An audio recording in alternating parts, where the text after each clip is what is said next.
bonsoir. Merci d'être avec nous ce soir. Il est 18h36 et nous sommes ensemble pour parler de ce webinaire intitulé « Les 5 étapes pour commencer à investir avec les ETF ». Parce que oui, c'est pas toujours simple lorsque l'on a décidé de prendre ses finances en main, de savoir par où commencer. Combien doit-on avoir d'argent disponible? Combien faut-il mettre chaque mois et dans quel type de produit le mettre? Et au final, avec toutes ces questions, eh bien, on ne se lance pas. Alors ce soir, j'ai avec moi 3 experts pour vous aider à franchir ces 5 étapes et on vous expliquera pourquoi les ETF, ces fonds cotés en continu qui répliquent un indice boursier, on reviendra sur cette définition bien sûr, peuvent être une solution particulièrement adaptée pour les investisseurs et les investisseuses novices. Alors pour tracer la route et tout nous expliquer, pour tout ce qu'il faut savoir pour se lancer, j'ai avec moi sur le plateau Isor Chaban, directrice vente iShares France chez BlackRock. Bonsoir Isor. Bonsoir Laurent. Accompagné d'Arnaud Gian, directeur iShares France chez BlackRock. Bonsoir Arnaud. Bonsoir Laurent. Et est-il encore besoin de le présenter? Andrea Damiano, chef de produits bourse chez Boursorama. Bonsoir Andrea. Bonsoir Laurent. Bon voilà, bien sûr, comme d'habitude, j'ai envie de dire encore plus ce soir. Si vous êtes débutant, n'hésitez pas à poser toutes les questions qui vous bloquent, qui vous empêchent d'investir. On sera là pour répondre et pour que tout soit parfaitement clair à l'issue de ce webinaire. Il y aura bien sûr un replay. Voilà, vous pouvez poser vos questions en direct pendant toute la présentation. Mais avant de commencer, on voulait faire un petit point rapide parce qu'on vient de traverser une phase de turbulence sur les marchés déclenchée par la faillite de la banque américaine SVB.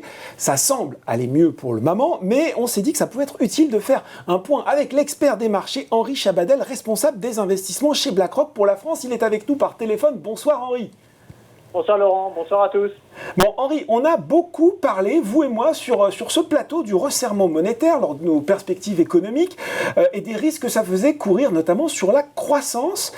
Mais on avait peut-être moins évoqué la capacité du marché financier, des banques, du système bancaire à absorber cette hausse rapide des taux d'intérêt de la part des banques centrales. Et pourtant, c'est de là qu'est venu le premier signal d'alerte. Qu'est-ce qu'il faut en penser aujourd'hui au moment où on se parle, Henri?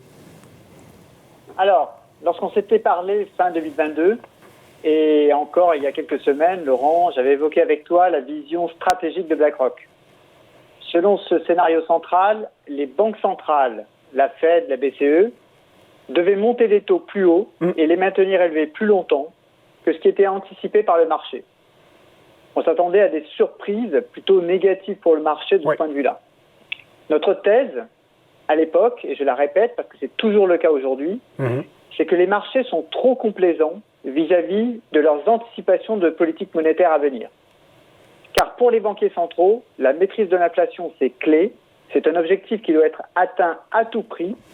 Et malheureusement pour nous, c'est un objectif qui va mettre du temps à être atteint. Or, quand une banque centrale monte ses taux et qu'elle les maintient longtemps à des niveaux élevés, c'est vraiment notre scénario central, ça signifie en pratique qu'elle resserre les conditions financières. Pour les agents économiques que nous sommes, que les entreprises sont, ça veut dire que le crédit coûte plus cher. Or, le crédit, c'est l'huile dont les économies ont besoin pour fonctionner. Donc on sent bien que quand on retire de l'huile du système, ça va tourner un peu moins bien. La conséquence, et ça on l'avait anticipé, on l'avait partagé avec vous, c'est qu'on a anticipé un ralentissement économique. On avait même parlé de récession, si tu te souviens bien.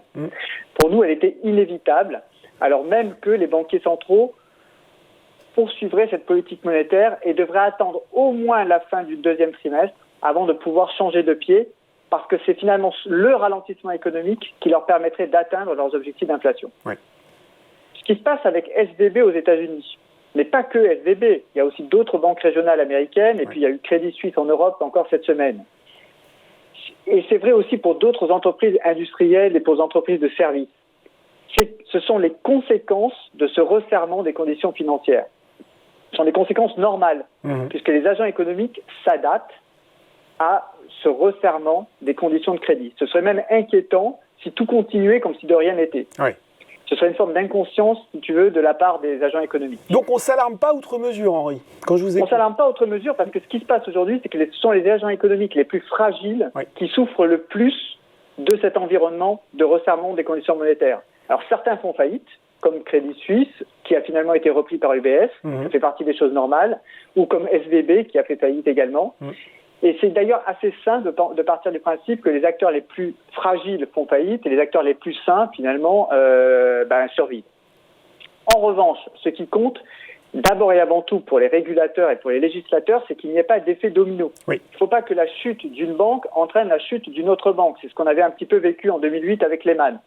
Et depuis lors, les régulateurs et les législateurs sont bien conscients de ce risque.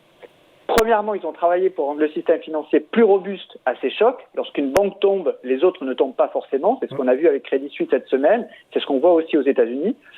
Mais pour autant, on se rend bien compte que les deux systèmes financiers de part et d'autre de l'Atlantique ne sont pas à égalité.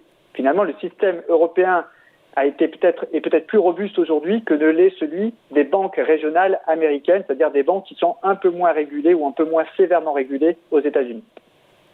Donc, ce qu'on peut dire aujourd'hui, c'est que du côté de l'Europe, effectivement, il n'y a pas trop d'inquiétude à avoir. Le risque est un risque très spécifique. C'était lié à l'activité de Crédit Suisse, qui était une activité bien particulière, avec malheureusement un historique qui était pas très favorable.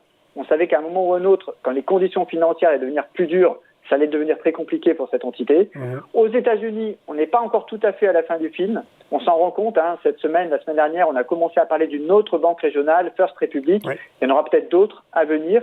Donc là, ce qui est important, c'est de suivre ce que va faire le législateur américain, le régulateur américain, pour éviter ce phénomène de contagion. Parce qu'il y a un chiffre qu'il faut avoir en tête, c'est que ces banques régionales aux États-Unis, même si elles sont relativement petites, elles ont quand même distribué 50% des crédits qui financent l'économie américaine. Oui. C'est des rouages essentiels. Voilà, donc c'est pas du tout un rouage secondaire, c'est quasiment systémique. Mais c'est réparti sur un très grand nombre de petites entités. Donc c'est pour ça que c'est un peu compliqué de trouver la solution. C'est finalement plus facile de régler le problème avec une grosse banque en un coup que de régler un problème qui est diffus sur un très grand nombre de petites banques. Si je dois faire la synthèse, cette hausse des taux, elle est normale, elle va même se poursuivre. C'est un peu ce que nous a dit Mme Lagarde, ce que nous a dit M. Powell. Alors, on va peut-être aller moins loin que ce qui était anticipé au départ, parce que justement, on se heurte un petit peu au mur que représente ce resserrement des conditions financières. Le fait que ça génère des fragilités et certaines faillites, c'est normal. Il ne faut pas trop s'en inquiéter. Il faut entre guillemets apprendre à vivre avec. Et ce, tant qu'on n'aura pas tourné la page finalement de la séquence de hausse de taux, c'est-à-dire tant qu'on n'aura pas tourné la page d'une inflation trop élevée. Et ça, il va nous falloir encore du temps pour y arriver. Bon, vous reviendrez sur le plateau pour poursuivre justement ce que ça va donner, ce resserrement monétaire. Merci beaucoup, Henri. Bonne soirée. Bonne soirée à tous. Au revoir. Allez, on a fait ce point macroéconomique, il était important. Isor, mais on va pouvoir passer à notre sujet du jour. Bah oui, parce qu'on a vu, bon, ça se resserre, mais il va falloir vivre avec, c'est ce qu'il nous a dit Henri. Nous, ce qu'on veut savoir, c'est 5 étapes pour commencer à investir, notamment investir avec les ETF. On va commencer par la première étape, tiens, justement. Question essentielle, quelle somme va-t-il falloir allouer à l'investissement ? C'est évidemment la première question de départ. Alors la bonne nouvelle, je dirais, c'est que ça commence avec un concept très simple qu'on connaît tous, qu'on applique déjà tous ou la plupart d'entre nous dans notre quotidien, qui est simplement celui du budget. C'est-à-dire qu'on va regarder nos entrées, là ça va être nos salaires, des loyers potentiels, toute forme de revenus. On retire, on déduit les sorties, qui vont être les dépenses alimentaires, prêts immobiliers, loyers. Les dépenses contraintes. Exactement, vraiment les incompressibles. Et quand vous faites la soustraction, vous arrivez évidemment sur votre capacité d'épargne qui potentiellement pourra être traduite en capacité d'investissement. Ah, justement, tiens, c'est quoi la différence entre épargner et investir ? Heureusement que vous posez cette question parce que c'est très différent.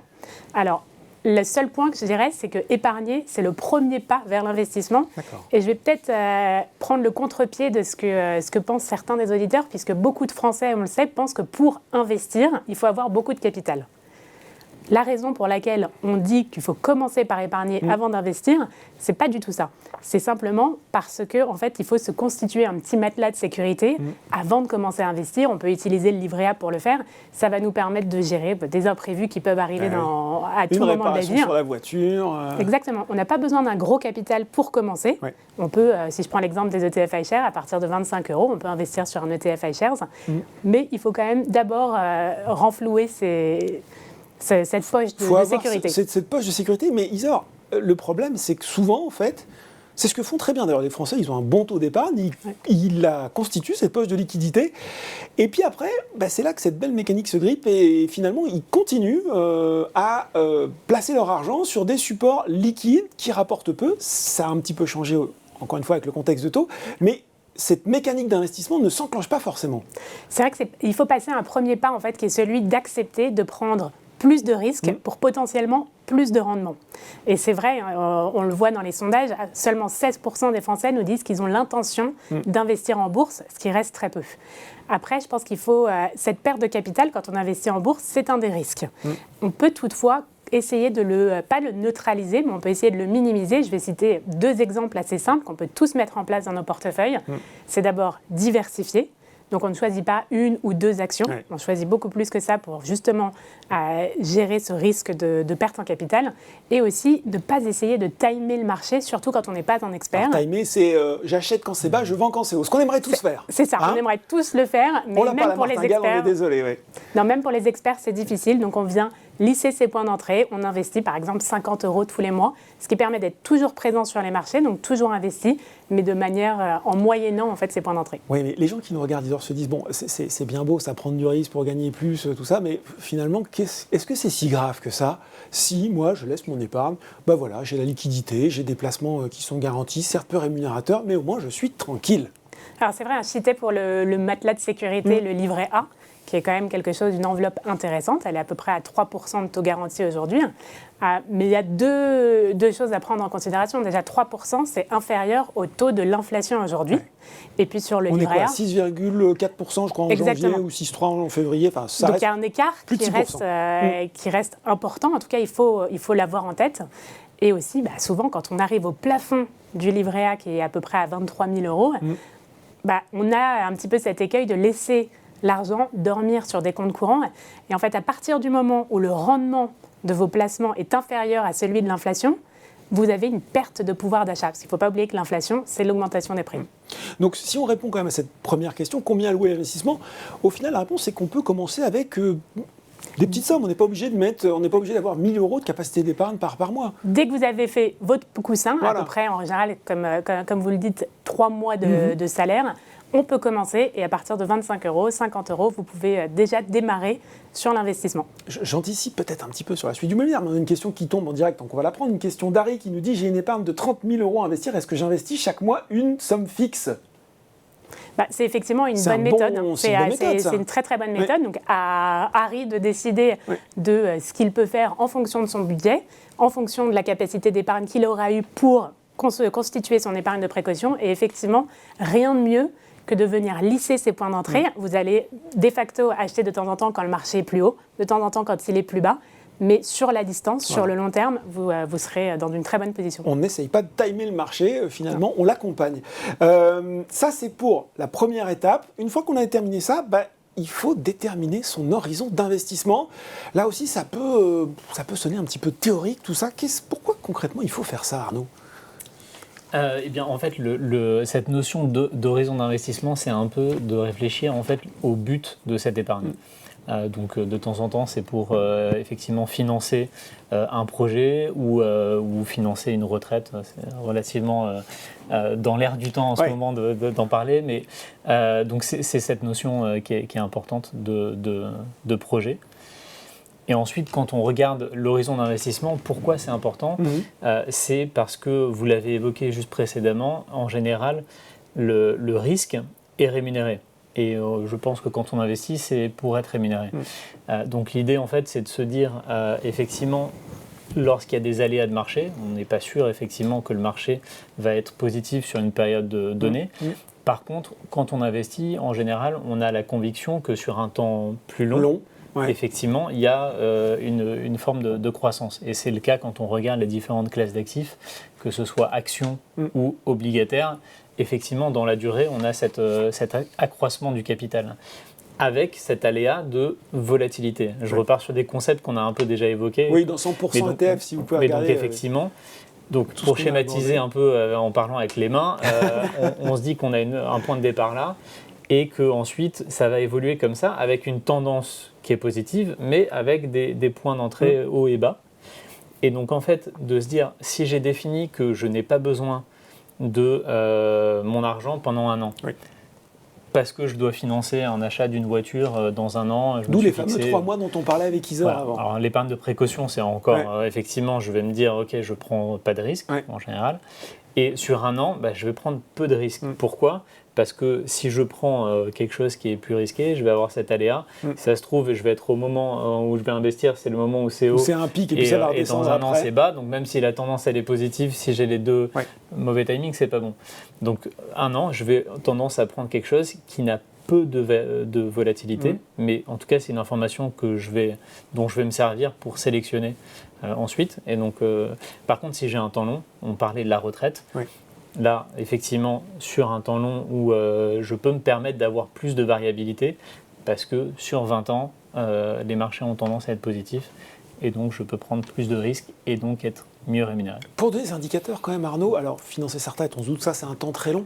Qu'est-ce qu'on considère comme un temps long sur l'investissement d'actions ? C'est quoi ? C'est 3, 5 ans, plus ? Effectivement, on aura tendance à être dans ces eaux-là, c'est-à-dire dans le temps d'année. Lorsqu'on a un temps inférieur à un an, on est plutôt sur un temps très court où soit on a un objectif défini, on a besoin d'avoir ce capital, on va prendre moins de risques, soit sinon on appelle ça en fait de l'investissement plutôt tactique, c'est-à-dire qu'on a une conviction, mais on est quand même prêt aussi à perdre une partie si jamais on a tort sur cette conviction, mais on a envie de tenter le coup parce qu'on pense que ça peut marcher. Exactement. Et c'est aussi à quelquefois l'investissement.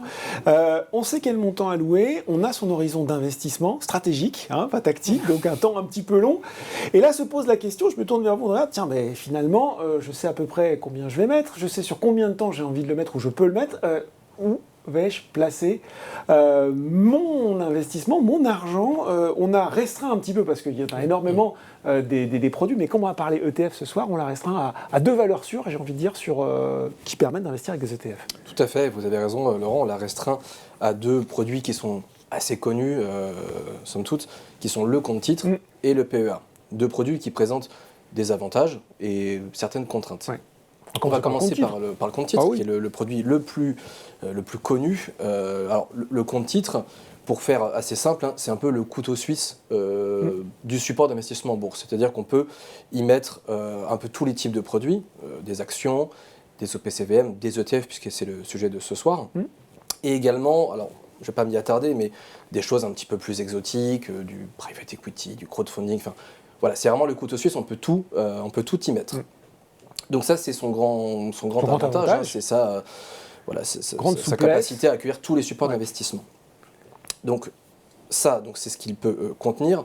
Ensuite, là, je vais parler un peu de notre offre chez Boursorama. C'est la slide avec plein de zéros dedans, c'est ça, sur les frais et l'accessibilité, c'est ça ? Exactement, Laurent. Si on parle un peu des frais du produit, en tout cas, de Boursorama, donc le compte-titre, il a 0 € de droit de garde. D'accord. Il n'y a pas de frais sur plus de 40 000 produits, c'est l'offre Bourso Markets dont on a déjà parlé précédemment. Donc, très présent sur le site, il y a un petit bandeau où vous pourrez trouver Bourso Markets, tous les produits qui sont éligibles très simplement sur le portail. Tout à fait, parmi ces milliers de produits, il y a une sélection d'ETF de la gamme iShares, donc plus de 130 ETF qui sont accessibles sans aucun frais de courtage. Ce compte-titre, il vous propose 4 tarifs différents qui sont adaptés à tous les profils d'investisseurs, des plus débutants aux plus confirmés, aux plus actifs sur les marchés. Et petite nouveauté que je partage avec nos clients et nos clientes ce soir, vous avez maintenant le streaming Euronext qui est offert à tous les clients. Alors, pour les gens qui sont un peu novices, qu'est-ce que c'est là, streaming ? Pas d'anglicisme ce soir, je vous le promets. C'est l'actualisation en temps réel des cours, des carnets d'ordre sur les ETF, donc les comme actions. Un trader, je vais voir le cours de mon action, comme ça, là, qui bouge en temps réel. Oui, c'est l'idée, ça clignote, si je peux vulgariser. Vulgarisons. Donc on voit les choses vraiment bouger en temps réel, en fait, et ça, c'est vraiment un plus quand on est actif sur les marchés, qu'on veut voir un petit peu ce qui se passe. Pas besoin d'actualiser, ça se fait tout seul, ça clignote, on est au courant en temps réel de tout ce qui se passe sur le marché Euronext. Bon, c'est assez hypnotique, des fois, on a envie. Ça peut être hypnotique. Voilà pour les frais. Il y a une notion aussi qui est importante quand on commence l'investissement, c'est l'accessibilité. C'est-à-dire on veut des produits qui nous permettent d'investir avec peu d'argent, de mobiliser peu de capital pour commencer comme ça à se constituer son investissement. Tout à fait, il faut que ce soit accessible pour tout le monde. Alors le compte titre, c'est très simple, il n'y a même pas de versement minimum obligatoire. Vous pouvez ouvrir un compte titre avec 5 € ou 10 € si vous le souhaitez. Donc très facile à ouvrir. Ensuite, ça on en est assez fiers chez Boursorama, au moment où vous allez ouvrir votre compte titre, vous n'allez pas attendre 5 jours ou 10 jours de pouvoir y accéder et en profiter. Si tout se passe bien, en 15 minutes après l'ouverture de votre compte titre, vous pouvez déjà commencer à investir avec. Il est déjà accessible. Il est opérationnel. Il est opérationnel, il est déjà ouvert. Alors, vous pouvez également ouvrir un compte titre individuel ou joint. On propose les deux types de comptes. Et surtout, si le compte titre, vous l'avez ailleurs, ça peut arriver. On peut tous faire des erreurs. On peut tous faire des erreurs. On vous facilite la vie, vous avez un service qui vous permet de transférer facilement et en quelques minutes seulement, enfin de faire la demande en tout cas de transfert 100% en ligne via un outil qui s'appelle la mobilité bourse. Donc on prend tout en charge, vous nous donnez les informations dont on a besoin et on s'occupe de transférer votre compte titre et on vous rembourse 2 fois les frais de transfert qu'on vous aura facturés. Donc vous n'y perdez rien, et vous y gagnez même un petit peu dans l'équation in fine. Bon, c'est assez séduisant. À côté du compte titre, il y a ce cycle dont tout le monde a entendu parler, PEA, plan d'épargne en action. Et on dit c'est drôlement bien le PEA, on lit partout qu'il faut avoir un PEA, mais qu'est-ce que c'est au juste le PEA pour les gens qui nous regardent? Le PEA, petit rappel, hein, c'est un plan qui a été créé en 1992, puisqu'on voulait encourager les épargnants français à investir dans l'économie locale, réelle, donc à l'époque les titres français uniquement, maintenant donc les titres européens. Alors l'avantage du PEA, il est très très simple, c'est la fiscalité. Il y a une fiscalité avantageuse qui est liée au PEA, mais je vais y revenir juste un tout petit peu après. Je me doute. Le PEA, qu'est-ce qu'on y met? On y met des actions, des OPC VM et des ETF. BMU nous posait la question, on dirait, qu'est-ce que les ETF peuvent être achetés dans le PEA ou le PEA PME? Donc dans alors le PEA, tout à fait, alors PEA oui, PEA PME en théorie oui, mais l'offre sur le marché on va dire qu'elle est quasi inexistante. Donc BMU, PEA, PEA pour les ETF. Voilà, PEA, donc un tout petit peu moins, un peu moins couteau suisse que le compte titre, mais tout de même, actions, OPCVM, ETF, c'est déjà quand même une proposition d'investissement qui est extrêmement large pour un investisseur particulier. Bon, alors, frais accessibilité sur Boursorama. Ah, vous voulez dire autre chose avant de là? Ah oui, un PEA par personne. Ça, je pense qu'il faut qu'on le rappelle. Précision importante. Voilà, contrairement au compte titre, on peut en avoir X, on peut en ouvrir 4 ou 5 si on le souhaite, c'est un PEA par personne. Bon, et sur les frais accessibilité alors sur les frais, voilà, il n'y a toujours pas de droit de garde. Il y a toujours l'offre Boursorama Markets qui peut rentrer aussi dans un PEA. Vous avez une gamme de produits sans frais de courtage qui sont dans le PEA. Pas de frais d'inactivité avec le forfait découverte. On peut investir hors Boursorama Markets à partir de 50 centimes de courtage facturé, donc des frais relativement bas. Et puis la même chose, le streaming gratuit aussi sur les PEA. Là-dessus, il n'y a pas de différence avec le compte titre. Un client qui me demande, est-ce que ça veut dire qu'on ne peut avoir qu'un seul compte titre comme le PEA? Ah non, justement, le compte titre, vous pouvez en ouvrir autant que vous le souhaitez. Autant qu'on veut. Alors après, est-ce que c'est utile ou pas? Ça, c'est à vous de déterminer. Mais en tout cas, vous pouvez en ouvrir 5 si vous le souhaitez. Et comme il n'y a pas de droit de garde facturé, de toute façon, ça ne vous coûte pas plus cher d'en avoir 2, 3, 4 ou 5. Bon. Sur l'accessibilité peut-être, enfin, du PEA? Accessibilité, la même chose. On est sur... Alors, là, il faut mettre 10 € minimum. Bon, ça reste on peut considérer que c'est accessible. Comme pour le compte titre, vous ouvrez votre PEA, Laurent, 15 minutes après, il est accessible en ligne, opérationnel. Vous pouvez commencer à investir. On rappelle, il y a le plafond de versement sur le PEA. Donc ça, c'est une des différences majeures avec le compte titre. Le compte titre, vous pouvez y verser autant d'argent que vous le souhaitez. Il n'y a pas de plafond. Sur le PEA, vous avez un plafond de 150 000 € de versement. On rappelle toujours un peu la différence. Votre PEA peut valoir plus de 150 000 €, mais les versements que vous allez apporter sur le plan, eux, sont bien limités à 150 000. Donc on peut avoir un PEA dont le niveau est supérieur à 150 000. Tout à fait. Donc, le niveau, c'est tout ce qu'on souhaite aux investisseurs. Mais en tout cas, les versements, c'est 150 000. Alors, la même chose, vous avez votre PEA ailleurs, on peut en avoir qu'un seul, donc il faut choisir. Choisir, c'est renoncer. Donc, vous pouvez, de la même manière, transférer votre PEA chez Boursorama avec la même méthode, ce service de mobilité bourse. On prend tout en charge et on s'occupe de tout pour vous. Et toujours, les frais de transfert remboursés 2 fois. Même chose que pour le compte titre sur la partie mobilité bourse. Bon, vous nous avez alléché sur la fiscalité attrayante du PEA. Je n'imagine pas un webinaire avec Andrea Damiano sans petite présentation fiscalité. Ça serait un peu triste. Alors, j'ai voulu vous simplifier. Mea culpa, donc c'est PEA, PME, donc c'est la même chose. PEA et PEA, PME, même fiscalité. Donc là, sur la slide que nos téléspectateurs peuvent voir, c'est écrit PEA, PME. Mais c'est la même chose. Voilà, donc il y a une date charnière sur les PEA, c'est 5 ans. En fait, quand vous allez ouvrir votre PEA, il va avoir une date d'ouverture fiscale et la fiscalité avantageuse, vous allez pouvoir en bénéficier à partir du moment où le plan aura 5 années d'existence. On voit que sur le compte titre, qu'il ait 2 ans, 3 ans, 8 ans ou 10 ans, c'est le fameux prélèvement forfaitaire unique de 30% qui s'applique. Donc il n'y a pas de différence, il n'y a pas de notion de temps, d'anniversaire sur le compte titre. Donc sur les PEA et PEA PME, en revanche, si jamais vous faites un retrait avant la 5e année, vous avez investi, vous avez fait des plus-values, vous décidez que vous retirez votre argent au bout de 3 ans.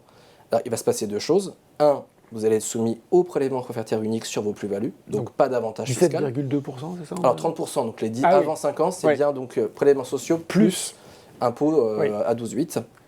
Donc vous allez prendre les 30% en fiscalité et le plan sera clôturé. D'accord. Donc c'est important de l'avoir bien en tête. Oui.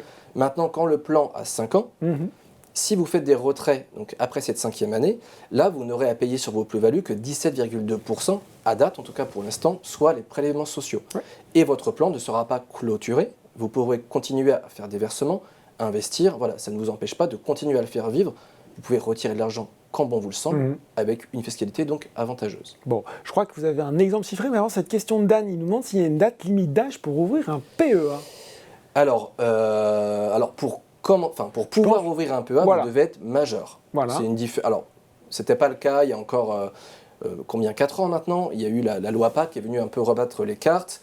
Avant, il fallait être contribuable, il fallait donc payer ses impôts, ne plus être rattaché à un foyer fiscal pour pouvoir ouvrir un PEA. Aujourd'hui, dès vos 18 ans, vous pouvez ouvrir un PEA. On a une offre qui s'appelle le PEA 18-25 ans, qui permet aux plus jeunes d'entre nous d'ouvrir son PEA dès ses 18 ans. Alors ça, c'est la limite basse, ce qui est une limite haute. Si à 95 ans, je veux ouvrir un PEA, j'ai le droit? Vous avez le droit, oui, c'est pas encadré, Voilà. c'est pas réglementé, vous Ouais. pouvez en ouvrir un à 90, 95 ans, voilà. c'est tout à fait faisable. Alors, si on regarde justement, puisque vous avez parlé des avantages, des différences entre les deux enveloppes, compte-titre PEA sur la fiscalité, on à a fait. même un petit exemple chiffré à Voilà. présenter aux gens qui nous regardent ce soir. Exemple très simple, j'ai repris mes 2 cobayes que vous connaissez maintenant, Laurent, de la dernière webconférence. Tom Donc et là, Léa. Voilà, Tom et Léa. On part d'un principe très simple. Donc ces 2 personnes ont investi 1 000 € sur un ETF A, par exemple, Ouais. pour ne pas citer d'ETF spécifiquement, qui est éligible au PEA.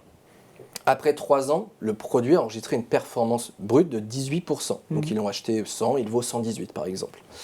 Alors, Tom a investi depuis un compte titre. Et il réalise donc une plus-value brute sur 1 000 €, donc de 180 €, 18% de 1000. Léa, de la même manière, la même plus-value brute.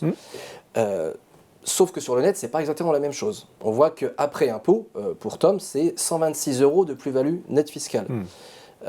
Les fameux 30% de prélèvement forfaitaire unique. Donc c'est assez impactant quand même, on le voit, l'incidence est là. Pour Léa, c'est différent. Avec les 17,2%, Ouais. sa plus-value nette fiscale est de 149,04 €. Donc là, on voit bien cette différence quand même. Et l'intérêt, si on a le coup de foudre pour un produit éligible au PEA, eh bien, on ouvre un PEA et on investit avec son PEA. C'est assez important de le dire. Je rappelle que pour Léa, c'est les 17,2% parce que son plan a plus de 5 ans. Attention, on l'a vu juste avant, il faut que le plan ait 5 ans.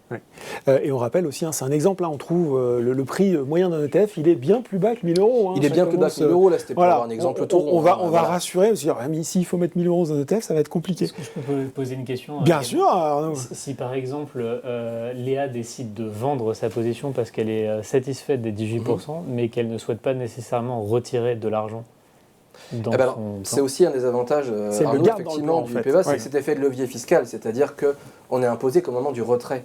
Donc les 180 € de plus-value que Léa reçoit, si elle solde sa position, elle peut les réinvestir en fait directement. Dans le cas d'un compte titre, on va être fiscalisé à un moment donné dans l'année, il va falloir payer sa fiscalité. Le PEA, il offre effectivement cette possibilité d'avoir un petit levier fiscal, puisqu'on peut réinvestir toute la partie brute qu'on a gagnée en termes de plus-value. Question de M. Thomas qui nous dit quelle est la différence entre le PEA 18-25 et le PEA classique? Peut-on passer de l'un à l'autre? Alors on passe de l'un à l'autre quand on n'est plus éligible au PEA 18-25. Quand on passe au 25. Quand on n'a plus 25 ans, eh bien on est sur un PEA standard.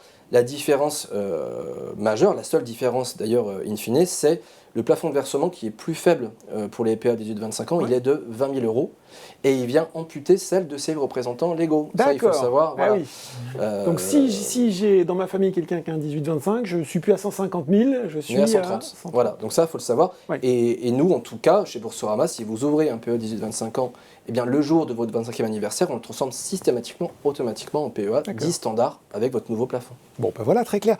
On a parlé des deux enveloppes, le compte titre, le PEA pour investir dans les ETF. Encore, il faut les trouver, les ETF. Où est-ce qu'on les trouve sur Boursorama, les ETF qu'on va pouvoir sélectionner? Alors, vous avez le fameux portail d'information Boursorama, boursorama.com, où vous avez la rubrique Tracker ETF. D'accord. C'est écrit dessus, donc depuis laquelle vous allez pouvoir accéder à une page d'accueil, on peut le voir juste après, où vous allez avoir... Alors, Il y a des gens que je connais d'ailleurs sur cette page. il y a des gens qu'on connaît un petit peu, effectivement. Alors, ce qui est intéressant, encore une fois, on le répète à chaque webinaire, on investit sur ce qu'on connaît. Et donc, on vous propose, avec notre partenaire iShares, du contenu, des vidéos, des fiches pédagogiques qui vont vous expliquer pas à pas comment on investit sur un ETF, tout ce qu'il faut savoir pour investir en ETF, par exemple. Donc ça, c'est pour avoir la culture générale. Tout à fait. Pour être bien, il faut savoir. Voilà, c'est c'est important de savoir. Ensuite, on va vous donner des liens d'accès rapide à des moteurs de recherche sur des thématiques précises, la France, le monde. On peut peut-être voir, je crois qu'il y a une slide là-dessus. On le voit, on va juste ici. Alors, voilà. On allait un peu loin, mais c'est pas grave. Donc ça, c'est le moteur de recherche qui vous permet donc de trouver le produit qui correspond à vos attentes. Vous voyez, vous avez pas mal de possibilités, des thématiques, comme je disais, sectorielles et des thématiques géographiques. Maintenant, je ne vais pas m'attarder trop dessus parce que je vous réserve une petite surprise pour la fin du webinaire. Donc, on reverra tout ça un petit peu plus tard, Laurent. Bon, on reverra tout ça un petit peu plus tard. On a donc vu les supports, on a vu les enveloppes, on voit maintenant comment on trouve les ETF sur Boursorama et on arrive finalement à cette étape numéro 4, c'est choisir ses produits. Bah oui, parce que quand on parle de la bourse, la plupart d'entre nous, assez logiquement, pensent à des actions, donc à des titres individuels. Oui, tout à fait. Tout le monde pense à est-ce que je dois acheter Apple, LVMH, Nestlé, Total. Donc des choix vraiment sur une action, une entreprise très ciblée. Mais comme le mentionnait Andrea, quand il faisait référence à l'accessibilité sur les différentes enveloppes, vous avez les ETF, les OPCVM qui sont en fait des fonds. Alors, dans les fonds, il y a différents types de fonds. Aujourd'hui, on s'intéresse aux ETF en particulier. Donc, les ETF, pour rappel, sont des fonds qui répliquent la performance d'un indice. Donc, si on veut, par exemple, répliquer la performance des actions américaines, on peut répliquer le S&P 500. Juste, je vous coupe, Isor, mais parce qu'on a reçu plein de questions qui montrent aussi, alors ça va, vous allez répondre directement à ces questions. Je veux connaître le fonctionnement des ETF, est-ce le même fonctionnement que les OPCVM, les SICAV et les FCP? Quel compte Boursorama faut-il avoir pour acheter les ETF? Ça, on l'a expliqué. Samuel, Sébastien, Jean-Jacques qui dit, mais c'est quoi finalement un ETF? Merci de traduire. Et Catherine, qui fait écho avec votre développement, les actions représentent des parts d'entreprise, les ETF sont des indices, ils ne sont donc basés sur rien de concret ou de réel, point d'interrogation. D'accord, alors ça fait pas mal de questions, je vais essayer de les reprendre point par point. Donc, effectivement, les ETF, on cherche à répliquer la performance d'un indice, un indice boursier. Donc en fait, concrètement, ce qu'on fait au sein d'un ETF, c'est qu'on va prendre toutes les données qui sont disponibles sur les sociétés, sur les sociétés qui sont comprises dans l'indice. Si je prends l'exemple des S&P 500, vous avez en fait les 500 plus grosses entreprises américaines. Et donc nous, on va investir sur ces entreprises-là au sein de l'ETF pour rendre la performance de l'indice. Les autres types auxquels les questions faisaient référence, je ne me souviens plus des prénoms, il y avait, je crois, les OPCVM. Les autres fonds, en fait, c'était des fonds qui allaient être des fonds de gestion dite active. Donc là, on ne cherche plus à répliquer la performance d'un indice, on va chercher à la surperformer. Donc ce qu'il va y avoir, c'est qu'en fait, derrière ces fonds, vous avez des gérants, des experts qui vont analyser sur un univers donné, si on reste sur les actions américaines, ils vont venir analyser ces sociétés pour en sélectionner quelques-unes parmi les 500, en espérant, évidemment, faire les bons choix et surperformer l'indice. C'est vraiment la différence fondamentale, c'est en fait l'objectif de l'ETF et l'objectif de la gestion active n'est pas le même. Maintenant, pourquoi, quand on regarde un petit peu ce qui est intéressant aussi pour les particuliers, c'est vrai que l'ETF a des caractéristiques qui nous semblent vraiment intéressantes, tout comme un fonds. Vous l'aurez compris, vous investissez sur un panier d'actions. Donc c'est bien réel, c'est bien réel. On a les sous-jacents qui sont des actions. Qui sont les actions qui composent l'indice. Exactement. Donc dans les deux cas, on est diversifié. Fonds, ETF, on est diversifié. Maintenant, les ETF ont des particularités supplémentaires. On parlait d'accessibilité. C'est vrai qu'un ETF, on peut l'acheter très tôt. À partir de 25 €, on peut commencer à investir sur iShares. Ils sont aussi transparents. Alors, transparent, ça veut dire... c'est un peu obscur. Qu'est-ce que ça veut dire, transparent, d'accord. En fait, la transparence de l'ETF, c'est que vous allez pouvoir aller tous les jours sur le site de Boursorama, que montrait très bien Andrea, ou sur le site d'iShares, et vous allez voir plusieurs choses. Vous allez voir la composition de l'ETF. Donc tous les jours, vous pouvez voir exactement ce que vous détenez au sein de vos portefeuilles. Donc vous allez voir le nom des actions, très concrètement. Vous allez aussi voir la cotation, c'est-à-dire la valeur de votre investissement. Et vous allez la pouvoir, si j'ai bien compris, encore mieux prochainement avec la dernière innovation. On va voir. Teasing, là. Mais vous allez, effectivement, vous pouvez suivre la valeur de votre épargne en temps réel. Et un autre point qui est à ne pas négliger, c'est les frais. C'est vrai que les frais sur les ETF sont relativement plus faibles que sur la gestion active. On peut le comprendre parce que ce que je disais tout à l'heure, c'est que les ETF, c'est plutôt une technologie.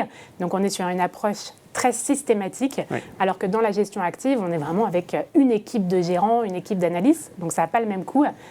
Pour peut-être donner un ordre d'idée à ceux qui nous écoutent, un ETF sur les actions américaines dont on parlait, donc dans le cas d'iShares, il s'appelle iShares Core S&P 500.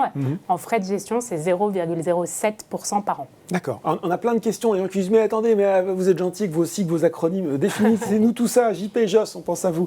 Alors, ETF, Exchange Traded Fund, on n'est pas beaucoup plus avancé. Alors, on va le traduire. Qu'est-ce que ça veut dire, ça, en bon français? Fonds cotés en bourse. D'accord.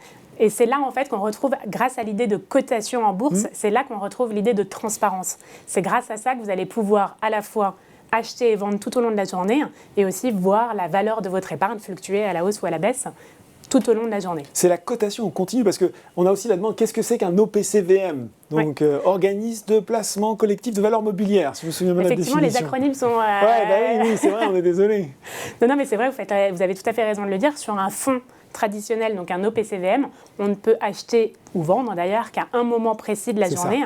Et il y a le prix aussi publié. Alors, ça dépend des fonds. En règle générale, tous les jours, mais à un moment précis de la journée, plutôt en fin de journée pour la plupart des fonds, vous allez avoir une cotation. Ce qu'on appelle la valeur liquidative du fonds. Alors c'est ça l'avantage de l'ETF, c'est qu'on peut l'acheter pour peu que la bourse soit ouverte, mais aussi simplement qu'une action quand on en a envie. Et c'est ça que ça s'adapte assez bien aux particuliers qui aiment bien quand même pouvoir suivre, notamment sur les applications. Voilà. On a plutôt, surtout en streaming maintenant qu'on est en streaming sur Boursorama. Surtout que l'OPCVM, non seulement c'est une valeur liquidative par jour, mais on achète ce qui est dit à cours inconnu, c'est-à-dire qu'en général, on n'achète pas celle forcément du soir qui va être publiée, mais celle peut-être du lendemain. Donc on ne sait pas à quel montant finalement on va acheter sa part d'OPCVM. L'ETF, c'est vrai, comme le disait Isor, c'est coté toute la journée, donc si on achète à 15h43, c'est au cours de 15h43 qui est disponible comme sur une action en fait. Ça évolue tout au long de la journée. Et je pense que ça peut être intéressant d'ailleurs. On a fait beaucoup de vidéos dans 100% ETF qui vous donnent les bases, mais de faire une vidéo pour expliquer très clairement les différences entre un OPCVM et un ETF, c'est un sujet qu'on pourra être amené à traiter parce qu'il est intéressant. Voilà, donc si vous voulez en savoir plus, mais en tout cas peut-être qu'on peut avoir maintenant un récapitulatif des différents ETF disponibles pour avoir justement un aperçu de ce qu'on pourrait mettre en portefeuille.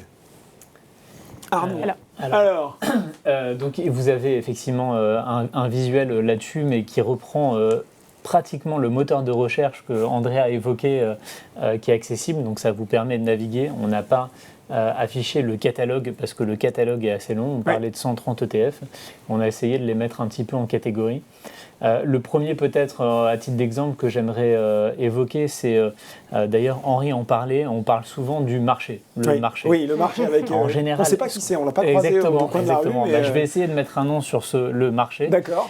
Et en général, on parle d'un indice le plus large possible qui comprend toutes les entreprises ou les grandes capitalisations, capitalisations mondiales, donc dans lesquelles on va retrouver États-Unis, France, Canada, Allemagne, etc. Dans lesquelles on va retrouver des grandes capitalisations, plutôt des grandes et un petit peu des moyennes, dans lesquelles on va retrouver des financières, de la santé, etc. Donc c'est un mélange, c'est un panache de tout qui constitue le marché, et donc ça permet d'avoir son évolution. Donc en général, on fait référence à un ETF qui est le iShares MSCI World. Donc, alors il se trouve, on a parlé de ETF, tout est en anglais. Donc c'est un marché qui est très réglementé, donc ce qui fait qu'il y a une nomenclature et qu'avec le nom, logiquement, on est censé deviner ce qu'il y a dedans. C'est moins alors simple. Il se trouve qu'il y a un fournisseur d'indices qui est MSCI, qui n'est pas forcément connu de tout un chacun. Bien sûr. Mais ensuite, World, on comprend si on parle un peu, donc c'est monde. Donc là, on a le panache de donc j'ai un l'intégralité. indice qui représente quelque part les marchés mondiaux avec cet indice-là. Exactement. Donc c'est le baromètre, c'est le standard, et ça permet d'avoir. Donc ça permet souvent d'avoir une diversification maximale au sein de la catégorie action. Ensuite, vous le voyez, il y a d'autres catégories. Peut-être une catégorie d'un point de vue sectoriel. Je pense que vos clients aiment bien regarder ça. On a beaucoup parlé des financières. Donc, effectivement, on va retrouver un ETF, iShares. Alors, je ne me souviens plus le nom, mais c'est sur les banques 30-15. Donc, il se trouve que c'est un ETF sur les banques européennes, de la zone euro avec une forme de diversification. Oui, c'est ça, parce qu'on ne l'a pas dit peut-être, mais on peut, grâce à un ETF, on n'est pas obligé d'être sur des indices super larges. On peut avoir des indices qui couvrent des secteurs particuliers. Dans ce cas-là, les banques, les sociétés qui sont les semi-conducteurs, etc. On peut aussi, comme ça, choisir un indice qui va représenter plus finement le marché, finalement. Exactement. Ouais. Donc on peut, en fait, c'est ce qu'on appelle un peu de la pureté dans le choix d'investissement. Et donc c'est un peu ce que l'ETF promet, c'est-à-dire qu'on a un nom, on a une catégorie et on est vraiment investi là-dessus. Donc il ne peut pas y avoir de surprise si, entre guillemets, les convictions ont été correctes, la performance va être positive. Et donc, malgré tout, il y a cette forme de diversification. Donc là, il y a un minimum, on va dire, de diversification qui est assuré de par la construction de l'indice et de l'ETF. À ce stade, une question, je vous la pose Arnaud, parce qu'on a deux questions qui sont un petit peu sur le même sujet et qui sont intéressantes. Romain qui me dit donc un ETF qui réplique le S&P 500, c'est un panier de fractions d'actions des 500 plus grosses entreprises américaines. Et cette question, Monsieur Bérezia, acheter un ETF revient-il à acheter des actions sur lesquelles est basé l'ETF ou un fonds valise sans lien réel avec les actions constituant l'indice? Je pense qu'on va aborder là une question qui revient souvent, un peu technique du mode de réplication d'un ETF. Et je pense que ça peut être bien de faire une courte parenthèse aussi claire que possible. Très bien. Eh ben, alors, la très très large majorité de ce que vous allez retrouver chez iShares, c'est effectivement ce qu'on appelle de la réplication physique. Donc vous avez acheté les actions de l'indice. Voilà. Il n'y a pas de côté virtuel où on n'est pas, où il y a quelque chose qui est abstrait, etc. C'est-à-dire que dans l'ETF qu'ils ont évoqué, iShares Core S&P 500, dans celui que j'évoquais sur le MSCI World, celui sur les bancaires, le fonds détient exactement les actions, donc les parts avec tous les droits associés. Peut-être qu'on y reviendra, mais les dividendes associés, les droits de vote, l'intégralité, c'est le fonds en bénéficie et les porteurs du fonds en bénéficient. Voilà, très clair. Question de Cyril aussi qu'on va prendre en direct. La composition d'un ETF peut-elle changer dans le temps ? Alors c'est vrai, et je crois qu'on avait même évoqué en fait qu'il y a cette notion d'adaptabilité déjà par définition dans un indice. Parce qu'un indice évolue avec le temps. Parce que l'indice évolue avec le temps, avec les valorisations qui évoluent. Donc, effectivement, pendant le Covid, on en a beaucoup parlé de certaines parties du secteur qui bénéficiaient en tout cas des conditions et d'autres qui étaient pénalisées. Et le poids de ces valeurs qui ont bénéficié s'est vu accru et inversement. Donc il évolue avec le temps, avec les valorisations. Et après, il peut y avoir des événements un petit peu, entre guillemets, exceptionnels qui vont faire cette recomposition d'indices. Donc, je vais donner quelques exemples. Lorsque on a des ETF qui sont sur les grandes capitalisations boursières, c'est une des catégories qu'on avait présentées à l'écran.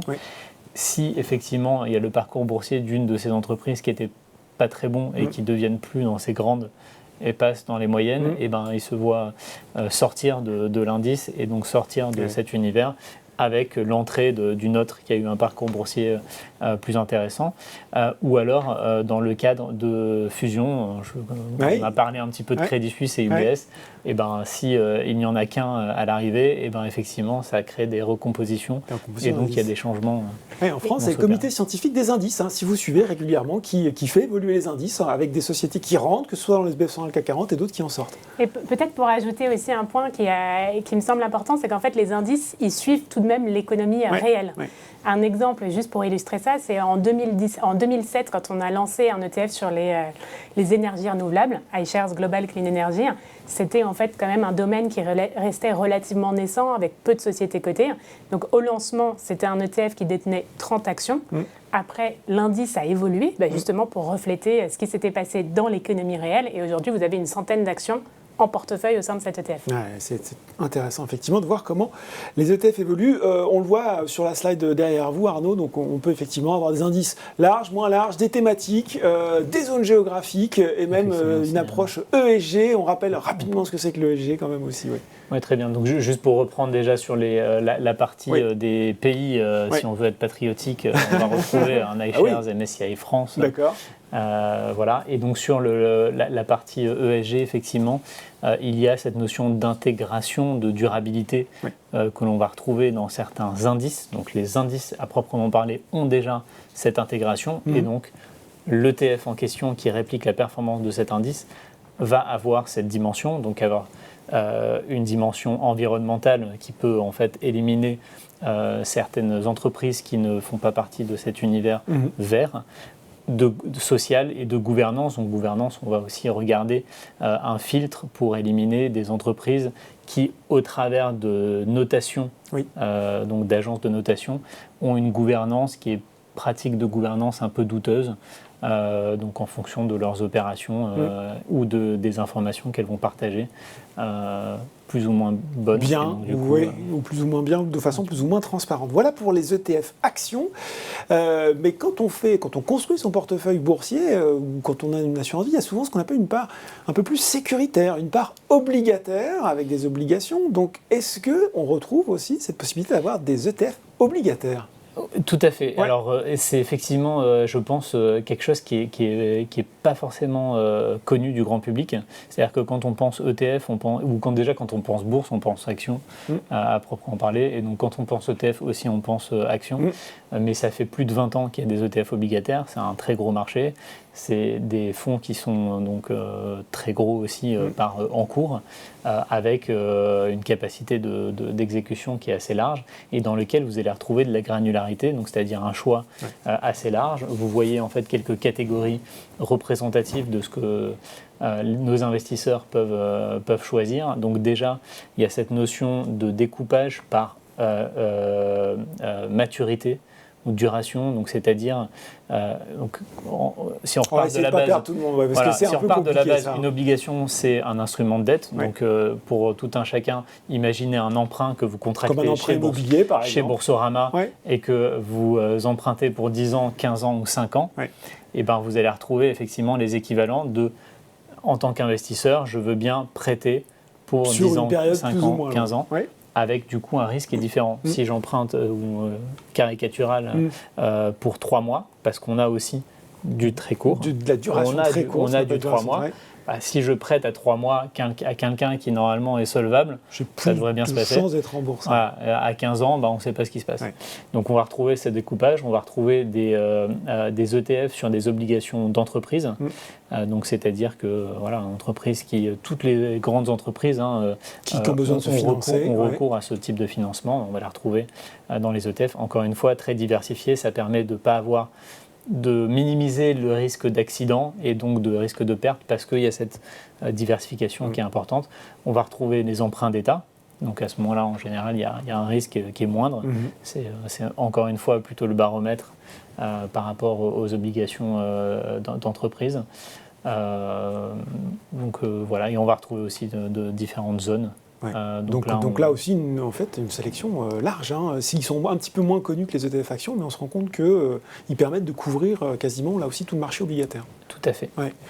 Question de Jeji qui nous dit, pour les novices, conseillez-vous des ETF très larges ou bien très ciblés quand on commence?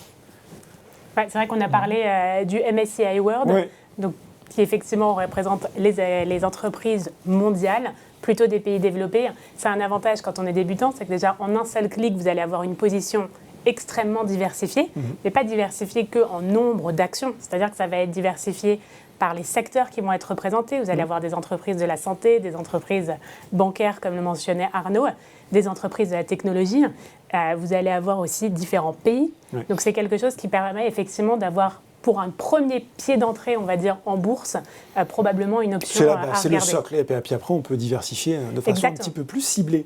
Tiens, question pour vous tous autour de la table, question de Bubble. Qu'est-ce que c'est iShares? C'est le seul endroit pour acheter des ETF? C'est vrai ça, vous ne pas présenter, c'est quoi iShares?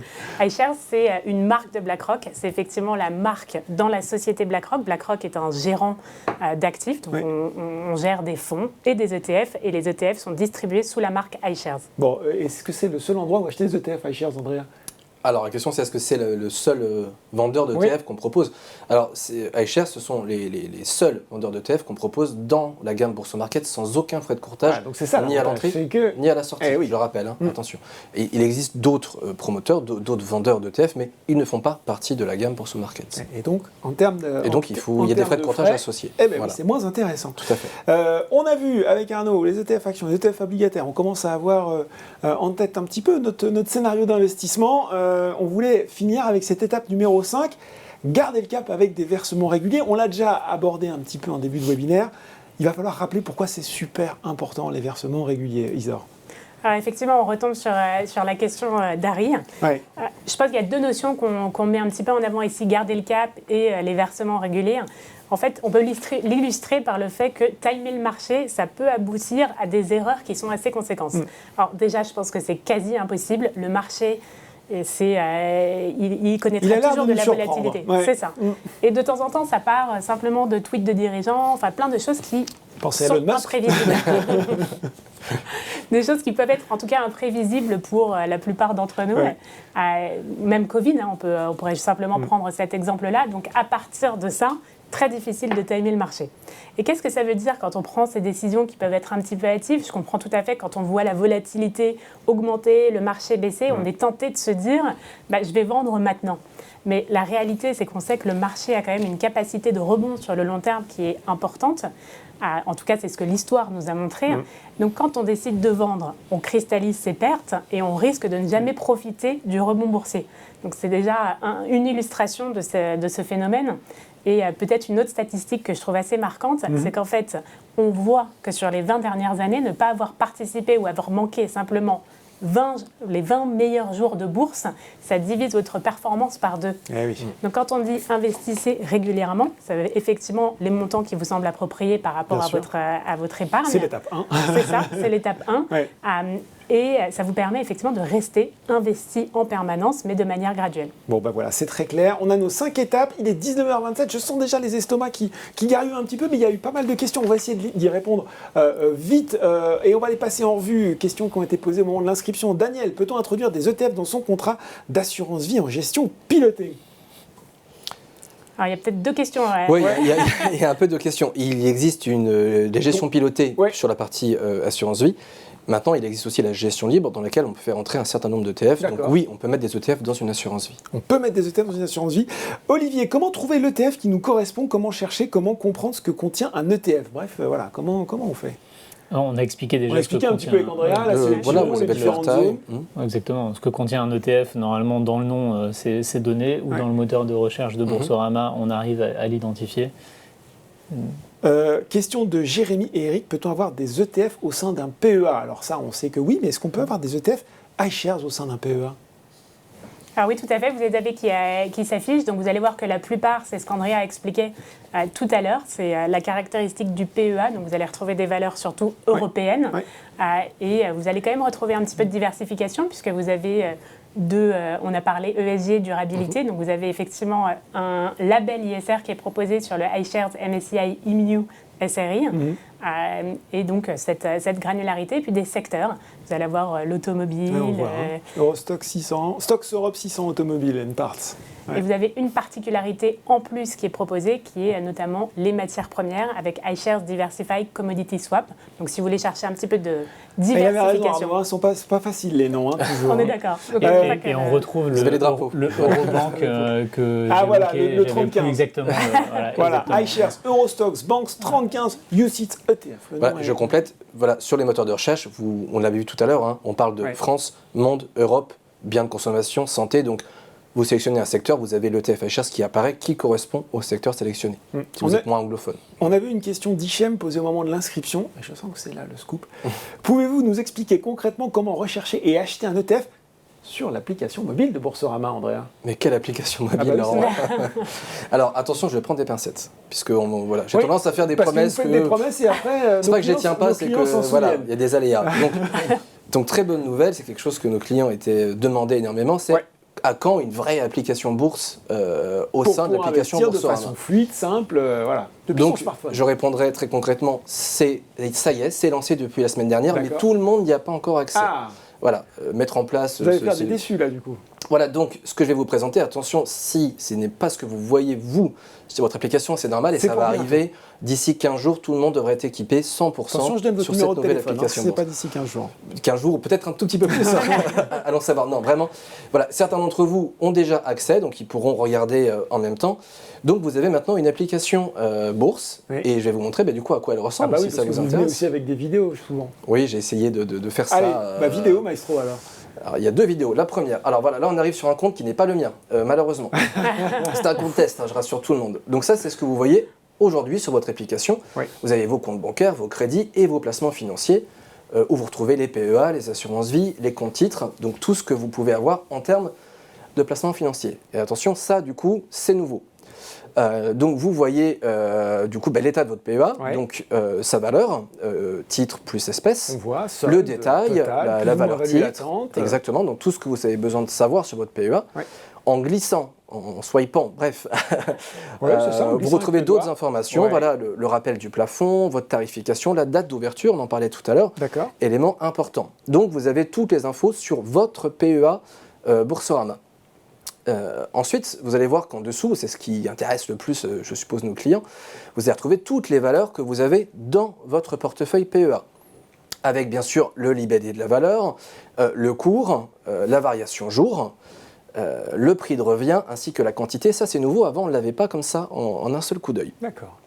Donc là, vous avez tout en un seul coup d'œil. Le montant, évidemment, de la valorisation de votre ligne, qui est inscrite en noir, et la plus ou moins value latente en pourcentage. Et là, vous allez me dire, Laurent, mais moi, si je l'avais en euros, comment oui. je fais? Bah oui. Eh bien, c'est simple. Ces petites capsules-là qu'on voit rouge Oui. et verte sont cliquables. Et quand vous cliquez dessus, vous passez d'une vue Valeur pourcentage, absolue. attention, magie du direct, voilà, à une vue en euros. Et vous pouvez revenir, voilà, Canon. vous choisissez la vue que vous préférez. Mhm. Donc ça, c'est la vue de votre portefeuille. Ensuite, bien sûr, le petit pictogramme qu'on voit apparaître là avec les 2 traits parallèles, en bien, ça va être votre moteur de recherche. On en D'accord. parlait tout à l'heure. Donc, on va aller dans le moteur de recherche, depuis lequel vous aurez bien sûr à disposition tous les actifs qu'on propose chez Boursorama. On va le voir apparaître à l'écran. Vous allez avoir les actions France, les actions internationales, les OPCVM, les ETF, les produits de bourse, enfin bref, tout ce qu'on propose en termes de produits négociables dans l'offre Boursorama. Bien sûr, ce soir, on va faire un petit focus sur les ETF. Bah oui. J'ai été plus rapide que ma vidéo. Voilà. On va faire un petit C'est là qu'il focus faut meubler, là. sur les ETF. Alors là, on va retrouver finalement tout ce qu'on a vu sur le portail tout à l'heure, mais embarqué dans votre mobile, de manière beaucoup plus simple, plus accessible en quelques clics. Vous pourrez sélectionner l'univers d'investissement, les actions, les obligations, on en parlait avec Arnaud tout à l'heure, Ouais. les secteurs d'activité qu'on va voir en dessous. Donc on a toute la liste qui va apparaître à l'écran avec voilà, l'industrie, la technologie, l'énergie, la santé, enfin, tout un panel de secteurs d'investissement. Mhm. Vous allez avoir bien sûr la partie géographique, on parlait du monde Ouais. tout à l'heure, Si je veux être plus de la sur les France, marchés de l'Allemagne, émergents, un les peu comme États-Unis. Arnaud en tant que patriote, on va sélectionner la France ce Évidemment. soir. Cocorico, donc on va pouvoir voir à quoi ça ressemble, la gamme France sur les ETF Boursorama. Et à la suite de ça, on recherche, et c'est là qu'il faut passer à la deuxième vidéo. Je suis désolé, j'ai dû faire une Donc c'est là petite qu'on va, coupure. donc il y a une petite coupure et on passe à cette Ah non, on y est deuxième arrivé vidéo. tout de suite. Non, Voilà. ah bah Et là, ouais. vous voyez donc la gamme d'ETF France, Bourso Markets. On retrouve l'ETF iShares MSCI France et un ETF obligataire qui est donc sur les actions, les obligations françaises. Ça, c'est la gamme Bourso Markets, donc sans frais de courtage. Si vous voulez voir les autres produits, vous avez sur le dessus, à côté de Bourso Markets, voilà, autres. Donc vous pouvez, si vous le souhaitez, aller voir les autres ETF, on en parlait tout à l'heure, qui sont également négociables chez Boursorama. Donc là, on voit voilà, que l'ETF est PEable, on en parlait aussi tout à l'heure, sa variation sur un an, sa variation sur la journée, et on va accéder à la fiche valeur. La fiche valeur de l'ETF, on retrouve toutes les informations. Donc sa valorisation qui évolue en On parlait continu. d'accessibilité, 50 € par exemple. Voilà, pour 50 cette- €. sur cette iShares MSCI. Il est Bourso Markets, on voit la petite pastille. J'espère que nos clients la connaissent C'est le maintenant. petit Ce petit zéro, zéro framboise écrasée. Toutes les informations sur l'ETF sont à quel cours il a ouvert, à quel cours il a clôturé hier, son plus haut, son plus bas dans la journée. Tout ce que vous avez sur le portail, mais encore une fois, dans votre poche, si je peux me permettre. Le promoteur, donc BlackRock, les frais de gestion, la catégorie du produit, sa zone géographique, éligible PEA ou pas, le dernier échange, les volumes, enfin tout, vous voyez, simplement là, voilà, en glissant son Tout à doigt. portée de... Alors évidemment, une de fiche valeur glissement. sans graphique, Ce ça n'est serait pas un petit peu une fiche triste. valeur. Donc par défaut, on vous met sur 5 jours, vous pouvez regarder l'évolution de l'ETF sur 5 jours, sur un mois, jour après jour, sur un an. Donc tout ça, encore une fois, dans le mobile. Et même en intraday, sur la journée, si on veut regarder ce qu'il a fait entre 9h40 et 10h, on le peut. Le carnet d'ordre, c'est quand même utile.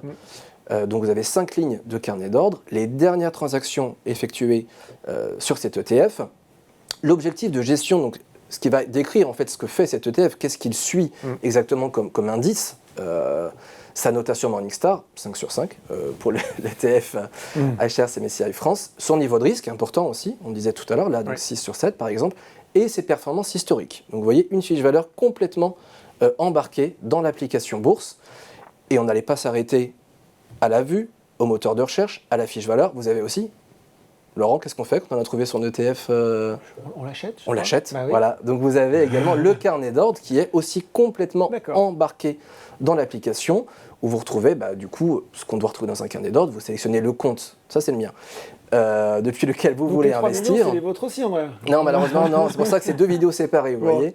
La quantité qu'on souhaite acheter, le type d'ordre qu'on souhaite utiliser, les ordres au marché, les ordres à cours limité.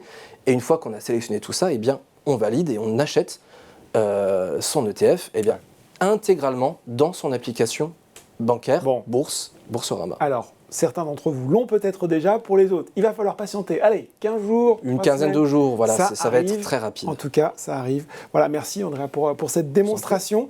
Mais il y a quand même des gens qui ne sont pas contents. Philippe nous avait posé une question. Pourquoi l'accès aux ETF est-il interdit à Boursorama? Il faut répondre à un questionnaire financier. N'est-il pas suffisant de savoir que ce placement est aussi risqué qu'un achat d'actions, perte de tout son capital, voire beaucoup plus si on choisit des ETF élevés? Je suis obligé de passer par un concurrent pour faire mes achats d'ETF et ça m'agace un peu. J'espère que ce webinaire me donnera des réponses. Vous voulez empêcher Philippe d'acheter des ETF? Non, je suis un peu sceptique. Alors, effectivement, il y a plusieurs types d'ETF. Là, on a parlé des ETF d'investissement, on va dire, qui vont suivre des indices. Il existe des ETF dits à effet de levier. Alors, on ne parlera pas ce soir. Là, on est vraiment sur une autre typologie de produits. Et effectivement, ces ETF, on va vous faire passer un test d'aptitude. Ils sont un peu plus complexes. Ils sont plus complexes. On n'est pas dans une stratégie long terme. Ça, on est ce qu'on appelle sur du spiel, un peu un peu plus spéculatif. Voilà, plus spéculatif. Un peu plus spéculatif. Et donc là, oui, nous, on s'assure que vous avez bien compris le fonctionnement de ces ETF. Mais si vous réussissez le test, rien ne vous est interdit, ni les ETF d'investissement, ni le ETF à effet de levier. On n'est pas obligé de le repasser à chaque fois. Non, pas du tout. Non. Donc non, c'est tout à fait ouvert. Encore une fois, tous les 130 ETF dont on a parlé, qui est quand même une gamme considérable sur HRC, ils sont accessibles à tous les clients et tous à 0 € de frais de courtage. Bon, question de Jean-Pierre et question également de Cyril. Pouvez-vous expliquer si les ETF donnent droit à l'attribution du dividende? La question de Jean-Pierre, c'était est-ce que les ETF distribuent des dividendes? Eh bien oui, important les dividendes. Alors Arnaud, moi j'ai bien retenu, vous m'avez dit qu'on achetait des actions avec les droits de propriété, tout ce qui allait avec, et donc forcément du dividende. Exactement. Donc à l'intérieur du fonds, le fonds perçoit des dividendes, la VL, donc la valeur liquidative dont vous faisiez écho, évolue avec l'intégration de ces dividendes. Et ensuite, il y a 2 modes. Donc, il y a des ETF dans lesquels vous allez percevoir ces dividendes. Et du coup, vous allez le voir dans la fiche valeur et même dans le nom. Il y a 3 petites lettres. AC ou DIST. Exactement, DIST pour distribuant.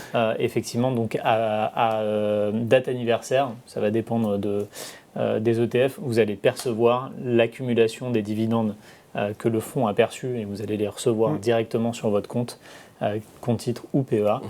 Et il y a d'autres formats, AC, dont vous faisiez écho. L'intégration des dividendes permet d'avoir une augmentation de la valeur de l'ETF. Ils sont réinvestis, les dividendes sont réinvestis dans l'ETF. Et donc vous allez le voir en progression de la valorisation. Et je rassure nos clients, ces dividendes qui sont détachés, vous les voyez dans vos mouvements sur vos comptes, c'est-à-dire qu'ils sont matérialisés. Vous avez une ligne qui vous dira vous avez reçu un dividende, ça se suit, vous avez une traçabilité, ils arrivent sur votre compte espèce.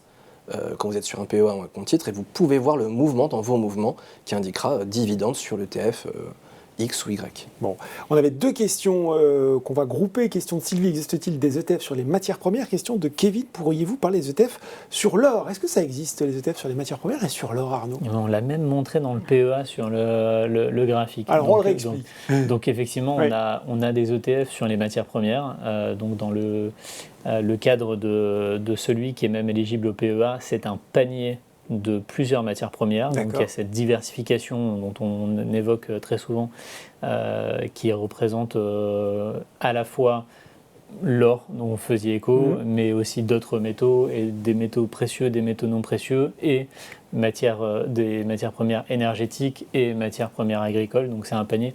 En général, c'est une sorte de proxy pour l'inflation. En général, il y a cette notion, lorsqu'on est dans une période de forte inflation, d'avoir les matières premières qui augmentent. Et donc là, c'est une composition diversifiée.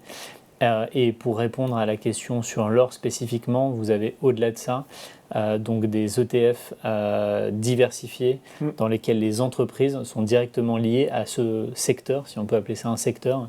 Donc vous avez en fait des valeurs entreprises orifères du secteur de la production de l'or à travers de l'iShares Gold Producer, qu'on garde en anglais, effectivement, mais ça parle... Bon, ça parle, Gold Producer, on s'y retrouve un peu. Je reviens sur les dividendes parce qu'on l'a dit, il y a 2 catégories, distribuant ou accumulant. Et Christopher, donc moi, qu'est-ce qu'il faut choisir finalement entre l'un ou l'autre ? Est-ce qu'il y a une règle toute faite déjà ? Pas forcément. Il n'y a pas de règle toute faite et on va revenir peut-être, je me souviens plus, c'était l'étape 2, l'étape 3, donc en fonction de notre objectif, de ce qu'on a besoin. Si j'ai besoin d'avoir effectivement un rendement régulier, un petit peu en se disant que c'est un investissement dans lequel on connaît très bien l'investissement de la pierre, où on se dit que j'ai des loyers qui tombent, là on peut très bien avoir cette même réflexion en disant j'ai investi dans ces entreprises mais j'ai besoin d'avoir régulièrement cet argent à disposition pour le dépenser et donc je veux avoir ça.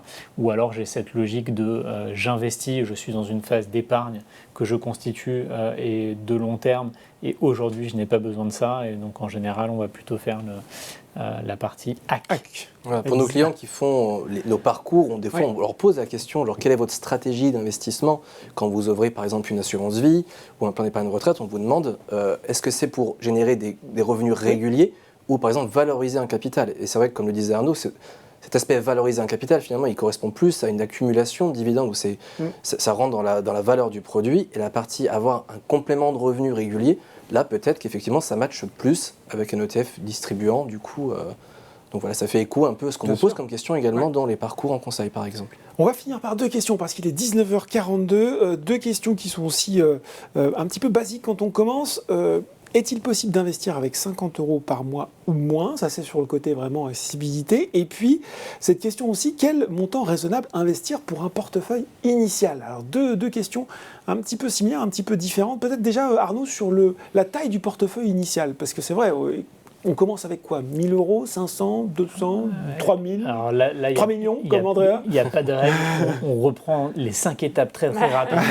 On a notre épargne de précaution qu'on a mis de côté et qui n'est pas investie. Ensuite, on a notre budget avec la balance qu'ils ont donnée en disant « Ok, il me reste tant à investir ». Et effectivement, ensuite, on va regarder le niveau de risque associé des supports en me disant et donc voilà, en fait quand on regarde la partie disponible à l'investissement, on va effectivement allouer une partie qui est plus sécurisée, donc diversifiée. Donc par exemple si j'ai 30 000 €, il y avait une question avec 30 000 €, au tout début, je peux me dire que je vais mettre les 2 tiers disons dans quelque chose de diversifié de large, MSCI World qu'on a évoqué. Je peux avoir une partie plus ciblée sur un secteur en particulier, une zone géographique en particulier. Mais effectivement, ça va dépendre des autres paramètres. Des 5 étapes qu'il va falloir passer. Et sur les 50 €, alors on peut investir à partir de 50 € ou moins ? Alors là, je pense que j'ai offert une réponse très courte, très claire. Oui, c'est possible. On l'a vu avec l'exemple qu'on avait sur le MSCI France. On peut commencer avec 50 €, voire moins sur les ETF iShares. Bon, ben voilà. Et en plus, sans frais de courtage. Donc... Et en plus, sans frais de courtage. On arrive à l'issue de ce webinaire. Ah, attendez, je vois des questions qui tombent. Il y a une question de Harry qui dit qu'il n'y a pas encore assez d'ETF iShares éligibles au PEA. Est-ce qu'on va en avoir plus ? Effectivement, pour l'instant, on a vu la liste. C'était à peu près, j'ai pas 21, compté, mais à peu crois, près entre 15 et dans ces eaux-là, en tout cas. Donc oui, c'est des choses qui sont en réflexion, rien d'établi à ce jour. Pas encore c'est des réflexions en cours. Bon, voilà, affaire à suivre, comme on dit. Voilà, 19h44, on espère qu'on a répondu à l'essentiel de vos questions ce soir. Merci à nos 3 experts d'avoir été avec nous. Si vous n'avez pas pu tout voir, le replay sera disponible, comme vous, Andrea, je ne veux pas faire de promesses, d'ici quelques jours, peut-être un petit peu plus, sur le site de Boursorama. Et je crois qu'il faut rester encore quelques minutes avec nous, le temps de remplir un court questionnaire de satisfaction. Merci beaucoup d'avoir été avec nous ce soir. Très bonne soirée et à très bientôt.